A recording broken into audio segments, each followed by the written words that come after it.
আমি ঢাকাতে থাকি আর আমার 1% জায়গার দাম 3 লক্ষ টাকা। ঠিক আছে, তাহলে পাগল অত টাকা চিনে নাকি?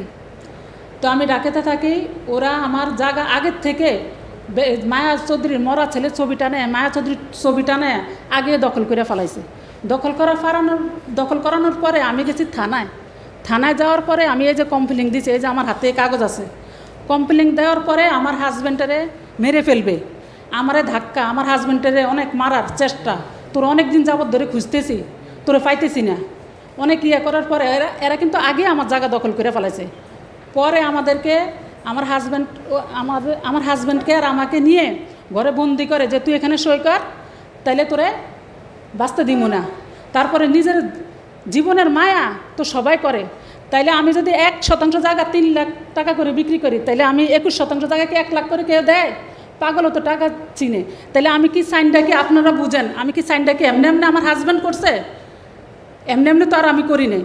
তারপরে করার পরে আমরা অনেক কষ্ট করে, আমি যে থানায় যাব একটা কমপ্লেন করব, আমার সেই জ্ঞানে সব তো ফোড়া দিয়ে ফেলাইছে। আমি অনেক কষ্ট করে তারপরে ঢাকায় গেছি। আমি চিটাগাং রোডের থেকে আমার বাসা শনিরাকড়া, আমি শনিরাকড়া গেছি অনেক কষ্ট করে। অভিযোগ করছি, থানার পুলিশ বলে এমনি কাঁপে, বোন আমি তো আপনার ইজ্জত রক্ষা করতে পারলাম না, বলে আপনি জায়গা দিয়ে দেন। আমি বলছি যে দেখেন, ওনারা যে আমার জায়গা দখল করতে আসছে, ওনাদের কাছে কি আমি জায়গা বিক্রি করছি? জি, কারা? কবির, তারপরে যে শওকত হোসেন বাদলের ভাই মানিক, শরীফুল্লাহ, তারপরে বারেক ফদানিয়া, যাদের নাম আছে ওরা, শাহিন, আর অনেক আছে গং। আমি মামলা করছি এবং পুলিশ তদন্ত করে বলছে যে রিপোর্ট যে বায়না কাগজ তাদের কাছে নাই, তদন্ত করছে, তারপরে রিপোর্ট দিয়ে দিছে, মামলা খারিজ হয়ে গেছে, যে তাদের কাছে তো নাই, স্ট্যাম্প নাই।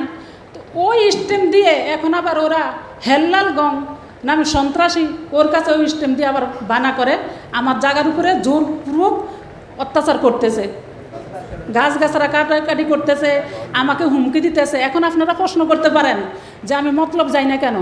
আমি মতলব থানার পুলিশ তাদের কাছে গিয়ে কোনো আমি বিচার পাই না, তারা কোনো কাজ করে না। আমার প্রমাণ আছে, আমি 3 লাইনে ফোন দিছি, ওনারা আসে না। ওনারা বলে আপনি আসেন কমপ্লেন করেন, ওনারা চুপ হয়ে বসে রয়েছে। তো এখন আমি কার কাছে যাব আপনারা বলেন? এই জন্য আমি আপনাদের কাছে আসছি।